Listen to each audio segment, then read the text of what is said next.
വണക്കം മക്കളെ, ഇന്നൊരു നൊസ്റ്റാൾജിക് ആയിട്ടുള്ളൊരു കിഴങ്ങേറി റെസിപ്പി ആയാലോ.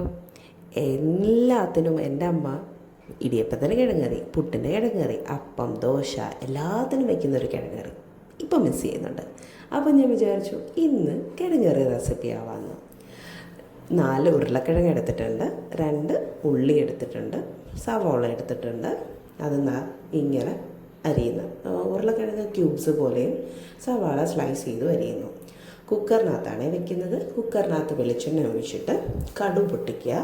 കടുക് പൊട്ടിച്ച് അതിലേക്ക് കുറച്ച് കറിവേപ്പില, 2 പച്ചമുളക്, ഉള്ളി, സവോള ചേർത്ത് ഉപ്പ് ചേർത്ത് ഒന്ന് വഴട്ടുക. ഉപ്പ് ചേർത്ത് വഴട്ടിയിട്ട് കുറച്ച് വഴണ്ട് വരുമ്പോഴത്തേക്ക് മഞ്ഞൾപ്പൊടി, മല്ലിപ്പൊടി, കുറച്ച് കുരുമുളക് പൊടി ചേർത്ത് ഒരു 1/2 സ്പൂൺ മസാലപ്പൊടി കൂടെ ചേർത്ത് ഒന്നുകൂടെ ഒന്ന് വഴട്ടിയിട്ട് നമുക്കൊരു 1/2 ഗ്ലാസ് വെള്ളം ഒഴിച്ച് 2 വിസിൽ കേൾപ്പിക്കാം. 2 അല്ലെങ്കിൽ 3 വിസിൽ കേൾപ്പിക്കാം. കുറച്ച് 2ാം പാൽ ഒഴിച്ചിട്ട് തിളപ്പിക്കുക. അവസാനം 1ാം പാൽ ഒഴിച്ച് എടുത്ത അടിപൊളി കിഴങ്ങ് കറി റെഡി.